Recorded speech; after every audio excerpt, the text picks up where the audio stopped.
7 bill રજૂ થવાના છે, એમાં 2 જૂના બિલ છે અને 5 નવા બિલ છે। 20 જુલાઈ સોમવારથી 13 ઓગસ્ટ સુધી સંસદમાં ચોમાસું સત્ર શરૂ થવાનું છે અને કેન્દ્ર સરકારે આ ચોમાસા સત્રમાં પોતાનો એજન્ડા પણ જણાવી દીધો છે। ટોટલ 7 બિલ રજૂ થવાના છે, એમાં 2 જૂના બિલ છે અને 5 નવા બિલ છે। પણ નવાઈની વાત એ છે કે જેની દેશભરમાં ઘણા સમયથી ચર્ચા ચાલી રહી છે એવું સીમાંકન અને મહિલા અનામત બિલ ફરીથી રજૂ નથી થવાનું એવું એજન્ડામાં અત્યારે બતાવવામાં આવી રહ્યું છે।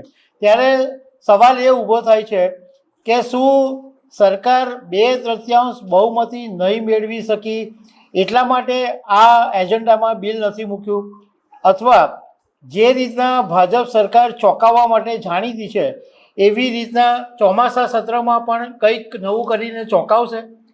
તો આના વિશે તમારી સાથે વાત કરીશ। મારું નામ રાજેશ શાહ છે અને તમે જોઈ રહ્યા છો ગુજરાતના સૌથી મોટા ડિજિટલ ન્યૂઝ પ્લેટફોર્મ ખબરછે.com।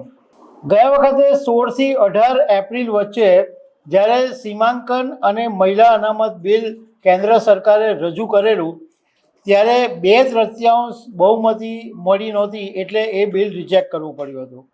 હવે તમને સામાન્ય એ પણ સમજ આપી દઉં કે જ્યારે એવા કોઈ બિલ હોય કે જેની અંદર બંધારણીય સુધારા જો જરૂરી હોય તો એના માટે 2/3 બહુમતીની જરૂર પડતી હોય છે।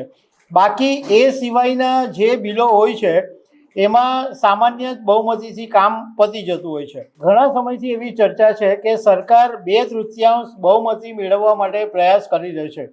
હવે સરકારે એક નિયમ જ છે કે સરકાર જે સત્ર શરૂ થવાનું હોય એ પહેલાં સાંસદોને એક કોપી મોકલી આપે જેથી એનો અભ્યાસ કરી શકે અને એના ક્રોસ આર્ગ્યુમેન્ટ કરી શકે।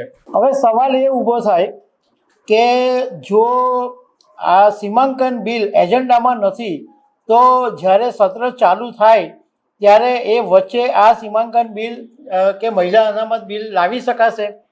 તો એનો જવાબ એવો છે કે બંધારણના અનુચ્છેદ 368 હેઠળ બંધારણીય સુધારા બિલ રજૂ કરવા માટે રાષ્ટ્રપતિની મંજૂરી લેવી નથી પડતી। સરકારના કોઈ મંત્રી કે સાંસદ ખાનગી રીતે સંસદ સત્ર દરમિયાન બિલ રજૂ કરી શકે છે, પણ એના માટે 2/3 બહુમતીની જરૂર છે।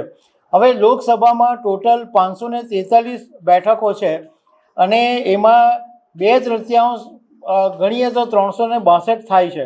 લોકસભાની અંદર અત્યારે એનડીએ ઓલરેડી 319 બેઠકો મેળવી લીધી છે, એટલે 41 બેઠકોની શોર્ટ પડે છે।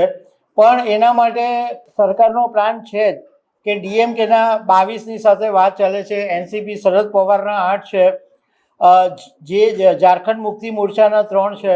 તો એ ઉપરાંત જે નાના નાના પક્ષો અને અપક્ષ છે એ બધાને પણ ટાર્ગેટ કરીને લોકસભાની અંદર બહુમતી મેળવવાનો સરકારની ગણતરી છે। અને રાજ્યસભાની અંદર તો હવે આ શોર્ટેજ બહુ ઓછી થઈ ગઈ છે। રાજ્યસભામાં તો માત્ર 10 સીટ જ બહુમતીથી સરકાર દૂર છે। હવે સામાન્ય રીતે જ્યારે બિલ આવે તો એ બિલ સીધું નથી આવતું, એની ઘણી બધી પ્રોસેસ છે।